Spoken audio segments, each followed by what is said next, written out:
Hello friends, F ഗുരു മലയാളത്തിന്റെ പുതിയ ഒരു വീഡിയോയിലേക്ക് എല്ലാവർക്കും സ്വാഗതം. പേഴ്സണൽ ലോൺ, നിങ്ങളുടെ സാമ്പത്തിക ആവശ്യങ്ങൾക്ക് ഒരു പരിഹാരം. പേഴ്സണൽ ലോൺ എന്താണ്? പേഴ്സണൽ ലോൺ എന്നത് നിങ്ങളുടെ വ്യക്തിഗത ആവശ്യങ്ങൾക്കായി ഒരു ധനകാര്യ സ്ഥാപനത്തിൽ നിന്ന് കടം വാങ്ങുന്ന ഒരു സാമ്പത്തിക ഉപകരണമാണ്. ഇത് ഒരു അടിയന്തര ചെലവ് നികത്താനോ, ഒരു വലിയ വാങ്ങലിന് ഫണ്ട് ചെയ്യാനോ, അല്ലെങ്കിൽ നിങ്ങളുടെ കടങ്ങൾ ഏകീകരിക്കാനോ ഉപയോഗിക്കാം. സുരക്ഷിത പേഴ്സണൽ ലോൺ. ഇത്തരം ലോണുകൾക്ക് നിങ്ങളുടെ വീട്, കാർ തുടങ്ങിയ വസ്തുക്കൾ ഉറപ്പായി നൽകേണ്ടി വരും. സാധാരണയായി ഇതിന് കുറഞ്ഞ പലിശ നിരക്കുകൾ ലഭിക്കും. അസുരക്ഷിത പേഴ്സണൽ ലോൺ ഏറ്റവും സാധാരണമായ തരം. ഇതിന് യാതൊരു ഉറപ്പും ആവശ്യമില്ല. എന്നാൽ സുരക്ഷിത ലോണുകളെ അപേക്ഷിച്ച് പലിശ നിരക്ക് കൂടുതലായിരിക്കാം. എന്തിനാണ് പേഴ്സണൽ ലോൺ എടുക്കുന്നത്? അടിയന്തര ചെലവുകൾ, മെഡിക്കൽ ബില്ലുകൾ, വാഹന അപകടം തുടങ്ങിയ അപ്രതീക്ഷിത ചെലവുകൾ നേരിടാൻ. വലിയ വാങ്ങലുകൾ, ഒരു പുതിയ കാർ വാങ്ങുക, വീട് പുതുക്കിപ്പണിയുക തുടങ്ങിയ വലിയ വാങ്ങലുകൾക്ക് ഫണ്ട് ചെയ്യാൻ. കടം ഏകീകരണം, നിരവധി ചെറിയ കടങ്ങൾ ഒന്നായി ലയിപ്പിച്ച് മാസത്തെ തിരിച്ചടവ് തുക കുറയ്ക്കാൻ. വിദ്യാഭ്യാസം, ഉന്നത പഠനത്തിനുള്ള ഫീസുകൾ നൽകാൻ. വ്യവസായം, ഒരു ചെറുകിട ബിസിനസ് ആരംഭിക്കാനോ വികസിപ്പിക്കാനോ. പേഴ്സണൽ ലോൺ എടുക്കുന്നതിന്റെ ഗുണങ്ങൾ: വേഗത്തിലുള്ള അംഗീകാരം, പലപ്പോഴും പണം വളരെ കുറഞ്ഞ സമയത്തിനുള്ളിൽ ലഭിക്കും.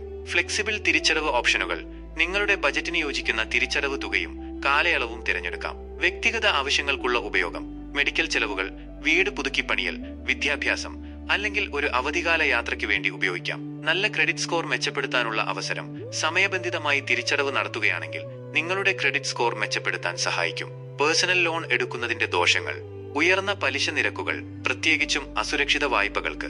മോശമായ ധനകാര്യ ആസൂത്രണത്തിലേക്ക് നയിക്കാം. പേഴ്സണൽ ലോണുകൾ ദുരുപയോഗം ചെയ്താൽ അത് നിങ്ങളുടെ ധനകാര്യ ആസൂത്രണത്തെ ദോഷകരമായി ബാധിക്കും. മിസ്ഡ് പേയ്മെന്റുകൾക്ക് പിഴ, സമയബന്ധിതമായി തിരിച്ചടവ് നടത്തുന്നില്ലെങ്കിൽ നിങ്ങൾക്ക് പിഴയും പലിശയും നേരിടേണ്ടി വരും. പേഴ്സണൽ ലോൺ എടുക്കുന്നതിന് മുമ്പുള്ള കാര്യങ്ങൾ: നിങ്ങളുടെ ആവശ്യങ്ങൾ വിലയിരുത്തുക.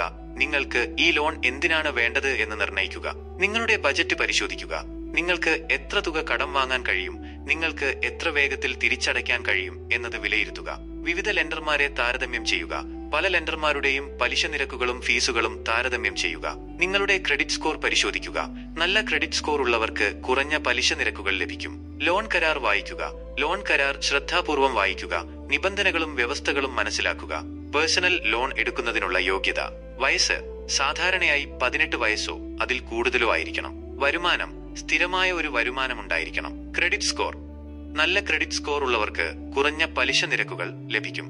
Documents: Aadhaar card, pan card, വരുമാന സർട്ടിഫിക്കറ്റ് തുടങ്ങിയവ. പേഴ്സണൽ ലോണിന്റെ നികുതി ആനുകൂല്യങ്ങൾ: ഇന്ത്യയിൽ പേഴ്സണൽ ലോണുകൾക്ക് നേരിട്ടുള്ള നികുതി ആനുകൂല്യങ്ങളൊന്നുമില്ല. എന്നിരുന്നാലും നിങ്ങൾ ലോൺ തുക നിക്ഷേപങ്ങളിൽ നിന്ന് എടുക്കുകയാണെങ്കിൽ നിക്ഷേപത്തിൽ നിന്നുള്ള നികുതി ആനുകൂല്യങ്ങൾക്ക് അർഹതയുണ്ടാകാം. പ്രാദേശിക നിയമങ്ങൾ പരിശോധിക്കുക. നിങ്ങളുടെ പ്രത്യേക സാഹചര്യങ്ങളിൽ നികുതി ആനുകൂല്യങ്ങൾ ലഭിക്കുമോ എന്ന് നിർണ്ണയിക്കാൻ ഒരു നികുതി ഉപദേശകനെ സമീപിക്കുന്നത് നല്ലതാണ്. പേഴ്സണൽ ലോൺ ഒരു ഉപയോഗപ്രദമായ സാമ്പത്തിക ഉപകരണമാകാം, എന്നാൽ അത് ഉത്തരവാദിത്തത്തോടെ ഉപയോഗിക്കണം. ഈ വീഡിയോയിലെ വിവരങ്ങൾ വിദ്യാഭ്യാസപരവും വിവരണാത്മകവുമായ ഉദ്ദേശ്യങ്ങൾക്ക് മാത്രമാണ്. ഇത് ഒരു തരത്തിലുമുള്ള സാമ്പത്തിക ഉപദേശമല്ല. നിങ്ങളുടെ സാമ്പത്തിക സാഹചര്യങ്ങളെക്കുറിച്ച് നിങ്ങൾക്ക് പ്രത്യേക ചോദ്യങ്ങളുണ്ടെങ്കിൽ നിങ്ങളുടെ ആവശ്യങ്ങൾക്കനുസരിച്ച് നിങ്ങളെ സഹായിക്കാൻ കഴിയുന്ന ഒരു സാമ്പത്തിക ഉപദേഷ്ടാവിനെ സമീപിക്കുന്നതാണ് നല്ലത്. നിങ്ങൾ ഈ വീഡിയോയുടെ ഉള്ളടക്കം ഉപയോഗിക്കുന്നതിന് മുമ്പ് നിങ്ങളുടെ സ്വന്തം ഗവേഷണം നടത്തുകയും നിങ്ങളുടെ സാമ്പത്തിക ആസൂത്രണത്തിനായി ഒരു സാമ്പത്തിക ഉപദേഷ്ടാവിനെ സമീപിക്കുകയും ചെയ്യുന്നതാണ് നല്ലത്.